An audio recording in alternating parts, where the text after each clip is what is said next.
Hello, happy Sunday. I hope you're all doing well on this beautiful morning. So, it feels like things are just speeding by.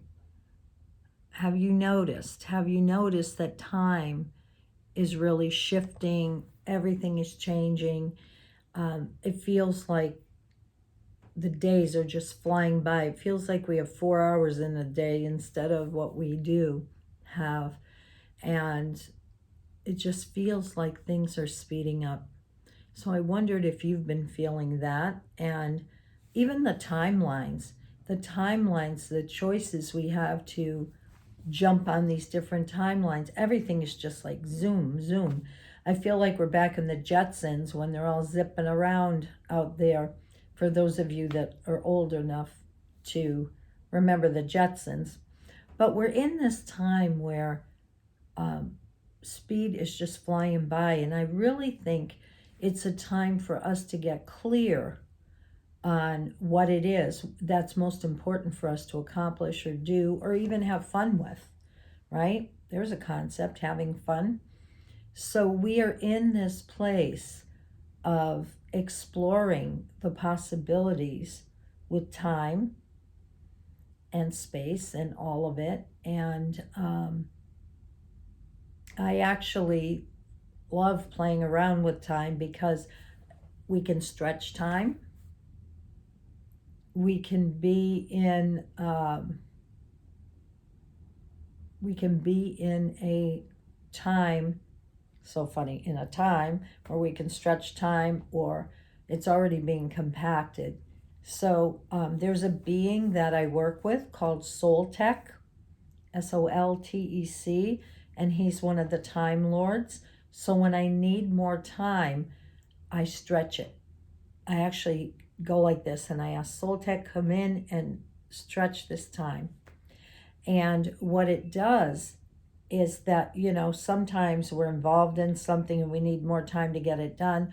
Or other times it's about joy. How about when you're at the beach for the day or on vacation somewhere and you want to stretch time? It feels very important to be able to do so because I just want to make this moment last as long as I can. So try playing around with that. And especially if I'm traveling and I'm going to the airport and we're stuck in traffic or whatever, I say, Soltec, I need a time warp. And it happens. All of a sudden cars move and things happen and I get there. So it's important to share these kinds of things with everyone because I've learned a lot in my wisdom over the years, and to pass something as simple as that on to you is really good because you can use it, you can stretch it, you can get more into whatever it is that you're trying to accomplish. So it's a time of summer coming in, we're getting closer, a time of really enjoying ourselves. I always think of that because spring and summer are my things, although I like fall too. And I wonder if I could ever move to any place that didn't have 4 seasons. I could do without winter, but all the other seasons, I love it. So beautiful in New England in the fall and in the spring. So beautiful. And just to be able to have the whole complete energy of all the seasons. And I always think of, when I'm thinking of seasons, I always think of there's a season to everything. So sometimes we're in a season that we like and we're seeing things, we're planting seeds for what we want, both in our gardens and in our life. Or sometimes we're sometimes we're harvesting those seeds and they've grown into a beautiful garden. Or for us, maybe it's been about, accomplishing what we want to accomplish and just getting it back. So it's very important that we give it time and we think. And really, when we're thinking of seasons, really think in between each season. What is that like? What do we want to bring in for the next season? And I've told you this before, but I reevaluate everything when, each segment comes. So fall, I'm reevaluating, where am I? What have I tried to create? What manifested? What didn't? Then I go into the next season. And each time I look, because sometimes our things change, there may be a season to something that you wanted to get accomplished, and now you're going back over the list, and it's like, you know what? No, I don't feel passionate about this anymore. Nothing wrong to let things go, right? So it's important that if you're not feeling it anymore, let it go. Don't try to beat a dead horse. Maybe there was a time to that you were instructed to write that book and you just never got to it, and now it's not the right time anymore. Or maybe you're putting it down for now and going into something else in the future. But we have some wonderful opportunities with summer coming fast and furious to get outside, to really love nature, whatever it is, if it's the water, if it's the sun, whatever it is you want to do to get outside, please get out. There is an excitement with all the babies being born and all the, I'm talking about animal fur babies, that I get so excited. And on Facebook, I don't even look at half of the other stuff. I just love looking at the baby animals and what's happening. It just restores our hearts. And they showed a picture last night. I was looking at a mother owl that had two little owls. They were probably this big, and she flew out to get whatever, and she comes back in and plunks right on top of them. It was so cute. They must have had a camera in the tree or something. And it was so cute to see them and how excited they got to see their mother. So I always think of that, on the farms, everything's being birthed and grown and all of that. And FYI, there is an animal rescue called Right, WRI. I'm trying to think now. Is it WRIGHT or WIGHT? And I think it's Right, Animal Rescue. Oh my God, if you want to uplift yourself, look at this. It's they're talking about these animals, and she does pictures every week. And she has a lot of different things, but there are raccoons on there, and she's feeding them with a bottle, and they can't really walk. They have some kind of disease that raccoons get, a neurological something, and they can't walk, and they're trying to coordinate their paws or whatever you call them to try to grab the bottle and stuff. I am telling you, I'm hooked on this. Every day I watch it, and I just feel my heart open up. So whatever it takes, right? Whatever it takes to keep us sane down here and smiling. But go check it out. And they also, by the way, take donations of whatever. She has a $2 Tuesday. So she asked everybody if they could send $2. And you will be so glad if you do look at those pictures. It will just warm your heart. They're so damn cute. She has raccoons and possums and squirrels all rehabbing. But it's my understanding that the raccoons won't be leaving there because they'd get killed in an instant in nature. So anyways, don't know why I went off on that tangent, but that's what I would say. All right, we're going into the Rose Oracle by Rebecca Campbell for our first card for this week coming up. Come to me, awakening like a rose, receive abundance and desires. So look at that card. Beautiful, beautiful rose where she's just looking up. Gorgeous.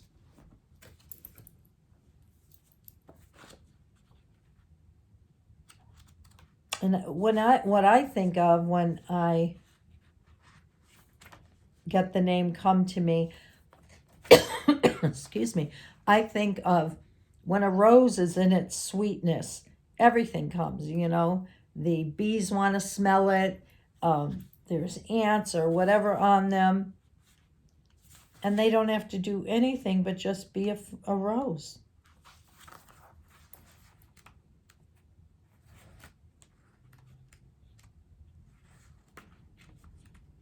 Here we go. Have you ever noticed how in summer, when the roses are at their fullest and their scent is hanging in the air, bees and other pollinators suddenly appear? Pollination happens from when pollen from one plant mixes with pollen from another, or is transferred from the stigma of one flower to the stigma of another. Roses don't go running all over the place, reaching and grabbing. Rather, they rely on the bees to come to them. Isn't that funny? Same thing I got. The rose is never reaching for the bees. It's never grasping or overstretching. It embraces what it is fully and allows life to come to it. It receives it fully. It doesn't open and close according to who walks by. It opens and blooms regardless. This card is about receiving abundance, rose style. It's an invitation to receive the sweetness in your life, to embrace the magnificence of who you are, and also to open yourself up to the possibility of receiving what you yearn for deeply. To be clear on what you desire, to trust that all's meant for you wants to come to you, to state your desires out loud and let your yearnings be known. To ask for what you desire. Don't reach or grasp, don't strive, control, or manipulate. That will leave you exhausted, parched, and brittle. This card delivers the message that true, sustainable abundance is coming your way. Connect with your sensual, true nature. Be unashamed of what you desire, and when it comes, relish each minute. And they have a couple questions to reflect on. What do you desire? What are you ready to open yourself up to receive? How can you attract like a flower? And I just, that's what I thought, that it's just the rose is the rose and everything comes to it. So you might envision yourself this week as the rose, just attracting in what you want to bring in. All right. From the Oracle of the Seven Energies by Colette Byron Reed. Ooh, the Oracle's Gift. Love this card. Love the picture of it. Cup of tea with all the light coming out of it and the stars. So it's like somebody reading tea leaves and seeing all that in the cup.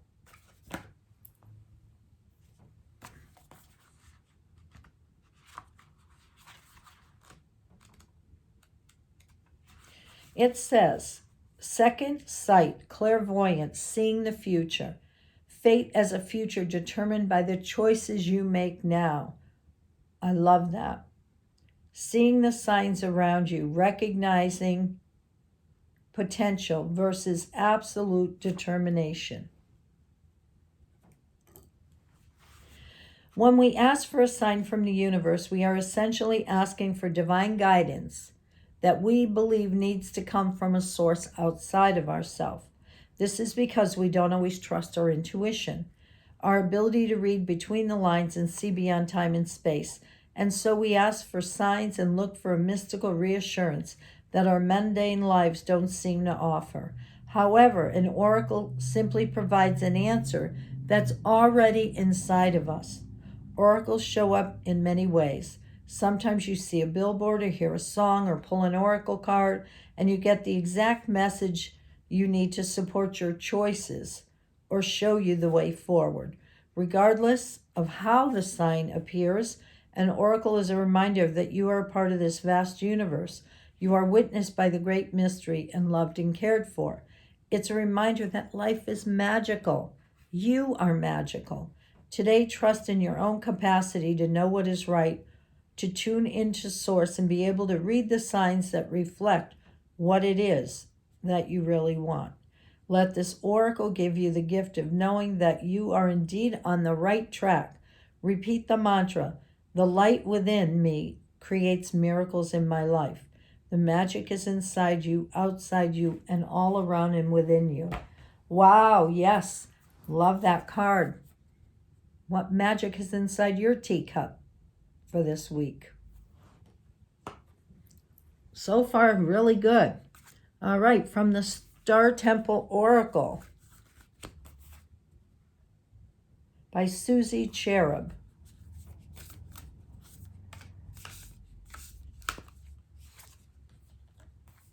The cosmos.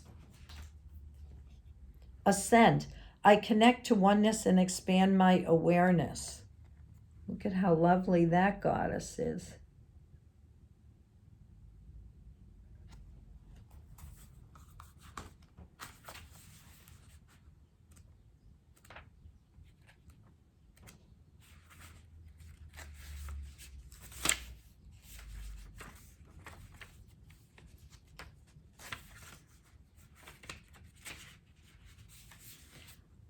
It says, star words, oneness, union. You are in a powerful cycle of spiritual expansion. This opening out into oneness, consciousness, accelerates your spiritual growth and psychic awareness. The realization that we are all connected opens up your psychic sight to reveal a clear connection to higher realms. The Sisters of the Cosmos are supporting you to extend your awareness to the infinite potential and possibilities available to you. Let your, wait a minute, I just lost it. Lift your vibration and ascend into the Pleiades vision of unity. Willingness to see a higher vision creates expansion. Don't you love that? That's amazing. So there it is. This week, expand your vision. So it's like as we come into this next season, we've got some powerful cards here. And this one is The Secret Language of Light by Denise Jarvie. Remember, I got this deck in Sedona when I went there with my granddaughter Haley. Just jumped out to me. Transformation. Look at that card. Out in the quantum field with all possibilities around. What are you going to vibe to this week? It sounds like an amazing week with these particular cards. You are experiencing an ending. You are feeling a loss as a hole or a void in your life. This empty feeling is a space for something brand new and better. A new way will reveal itself very soon. Pain is something that happens to all of us, but suffering is a choice. To suffer is to believe thoughts that are not your soul truth. Justifying, analyzing, and rationalizing will separate you further from your soul's wisdom. From this state, you will blame yourself, another, or an event for feeling angry or sad. Focusing on the suffering will only cement the ideology or belief that created it. In other words, you become what you fight against. Now imagine what you can create by focusing on all the beautiful aspects of your life and what you are good at. Focus on where your life is filled with things that make you smile. Change starts with you, and all your desires begin within a dream. Where will you place your focus tomorrow morning? Love that. So there we go. I'm just going to pull 3 tarot cards. Spirit, what do you want everybody to know for the second Sunday in June and everything up and coming this week?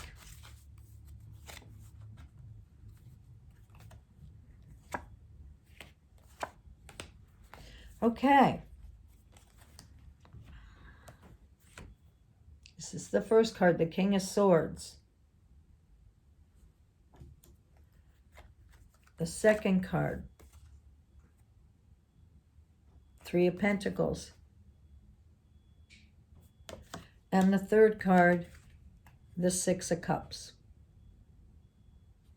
So going back to the first card, the King of Swords, this is somebody very logical. If we're looking at it as a person, an archetype, this is somebody very much in their head, very logical, somebody who wields the truth, all of that.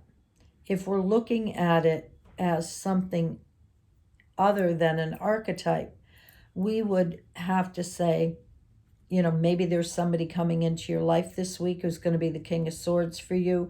This would be more like a judge, a counselor, or whatever. And watch out for that. And then the second card has to do with knowing your craft. What are you doing? Are you knowing your craft? What can you do this week to practice your craft, whatever it is? And then the third one is memories. This is the past. So maybe you're going to hear from somebody from the past, or maybe somebody that is bringing in memories from the past or even past life. And you might be a little reflective this week. So that's what I'm seeing for this week. I hope you have a wonderful, productive week. Thank you.